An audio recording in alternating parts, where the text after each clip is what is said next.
복음으로 살아나고 복음으로 살아가다. 살아가는 교회 가족 여러분 반갑습니다. 바이블로그입니다. 우리 온양 관광명소 중에 교회 앞에 있는 은행나무길이 있습니다. 나무가 오래돼서 굉장히 크죠. 뿌리가 깊이 내렸기 때문에 아무리 큰 태풍이 와도 꼼짝도 안 합니다. 근데 그 은행나무길 가운데를 산책하다 보면 바람 불 때 특히 좋아요. 그 가지가 바람을 따라서 이리저리 움직입니다. 뿌리는 흔들리지 않고요. 가지는 부러지지 않도록 유연합니다. 신앙도 그렇습니다. 우리는 오직 진리에 굳게 서야 합니다. 결코 흔들려서는 안 돼요. 그러나 다른 사람들을 대할 때는 이 사랑을 잃어서는 안 돼요. 굳세다는 이유로 거칠어지거나 그래서 안 되겠죠. 또 사랑한다는 이유로 우리가 굳게 지켜야 하는 진리마저 유연해져서는 안 됩니다. 오늘 본문은 고린도전서의 마지막 권면입니다. 바울은 많은 문제로 흔들렸던 그 고린도 교회를 향해서 말합니다. 깨어있어라. 믿음에 굳게 서라. 강건해라. 너희의 모든 일을 사랑으로 행해라. 오늘 우리가 함께 살펴볼 말씀은 고린도전서 16장 13절부터 24절까지의 말씀입니다. 바로 먼저 깨어있으라고 말하는데요. 죄와 거짓 가르침, 교만과 분열에 대해서 무감각해져서는 안 된다는 말이죠. 우리가 살펴보았듯이 고린도 교회는 은사와 지식이 굉장히 많은 교회였습니다. 그러나 사람을 따라서 편을 나누기도 했고요.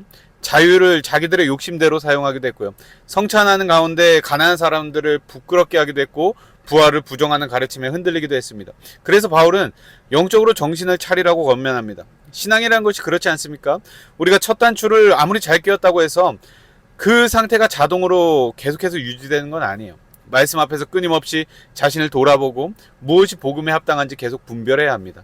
이어서 믿음에 굳게 서라고 말합니다. 여기서 믿음은 바울이 전한 십자가와 부활의 복음을 뜻하죠. 고린도 교회의 중심은 사람들의 말솜씨에 있거나 특별한 은사에 있거나 그렇지 않았습니다. 그리스도께서 우리 죄를 위해 죽으시고 다시 살아나셨다는 그 복음. 교회는 언제나 이 복음 위에 서 있어야 하는 공동체입니다. 바울은 또 강건하라고 권면하는데요.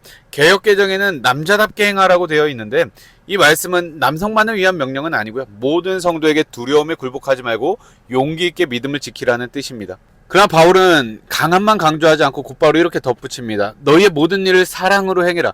이 사랑으로 행하라는 명령이 앞서 우리가 살펴본 모든 명령의 방향을 정해줍니다. 한번 사랑 없는 담대함을 상상해 보십시오. 사랑 없는 강함을 상상해 보십시오. 고집과 폭력으로 인해서 상대방이 다칠 수밖에 없어요. 반대로 진리가 없는 사랑은 어떻습니까? 상대방이 잘못된 길로 가도 아무 말 하지 않는 그 무책임함이 될 수가 있는 것이죠. 바울은 믿음 위에 굳게 서되 그 모든 행동을 사랑으로 하라고 말합니다. 이어서 바울은 스데바나의 집을 소개합니다. 그들은 아가야 지역에서 처음 복음을 받아들인 사람들 가운데 있었고요. 성도를 섬기는 일에 자신들을 바쳤던 사람이에요. 바울은 이런 사람들에게 순종하고 함께 일하라고 권면합니다. 교회에서 귀하게 여겨야 할 사람은 자기의 이름을 드러내는 사람이 아니라 성도를 섬기는 일에 자신을 온전히 내어놓는 사람이죠. 교회에 오래 다니고 직분이 있다고 반드시 성숙한 것은 아닙니다. 말 많은 사람이 영향력이 있는 것도 아니에요. 그저 사람을 돌보고 공동체의 필요를 채우고 그 복음의 일을 위해 수고하는 사람이 존중받아야 마땅합니다. 바울은 스데바나와 브드나도와 아가이고가 자신에게 와서 부족한 것을 채워주었다고 말하고요. 이런 사람들을 알아주라고 하는데요. 우리 교회와 주변에도 이런 사람들이 많이 있죠. 눈에 잘 띄지는 않아도 공동체 빈자리를 채우고 힘든 사람의 곁을 지켜주고 말없이 주님이 머리 되시는 그 교회를 세워가는 분들이 있어요. 그들의 수고를 우리는 당연하게 여겨서는 안 돼요.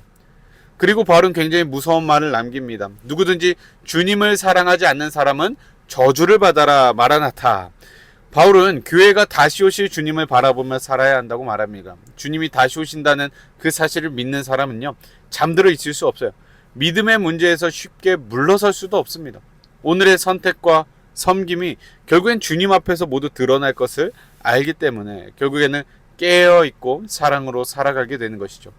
그리고 이렇게 끝맺습니다. 주 예수의 은혜가 여러분과 함께 있기를 바랍니다. 나는 그리스도 예수 안에서 여러분 모두를 사랑합니다. 고린도 교회는 바울에게 많은 아픔을 주었죠. 바울을 오해하기도 하고 그 권위를 의심하기도 했습니다. 여러 문제로 교회를 혼란스럽게도 했어요. 그런데 바울은 그들을 사랑한다고 말해요. 그러니까 바울의 모든 책망들은 그냥 인간적인 화풀이나 그들을 정죄하기 위한 게 아니었습니다.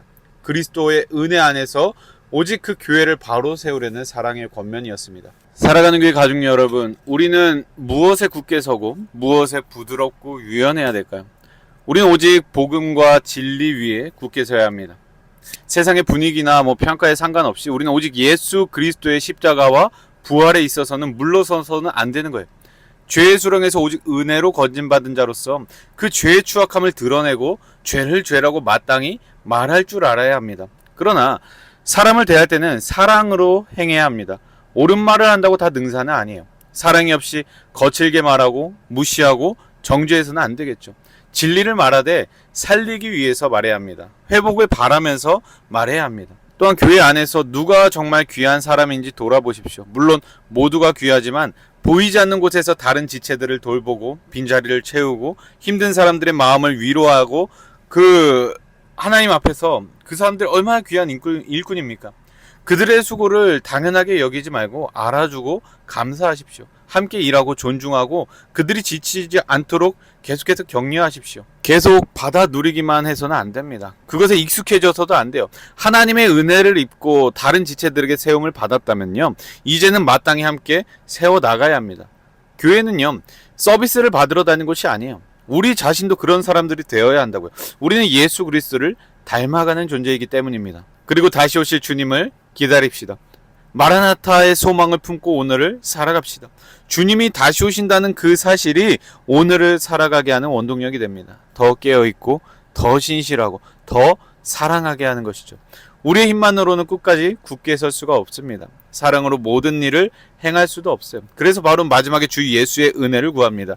우리를 붙드는 것은요, 우리의 의지가 아니라 주님의 은혜임을 기억합시다. 그 은혜가 우리를 깨우고요, 믿음 가운데 세워나가고요, 강건하게 하고요, 사랑으로 살아가게 합니다.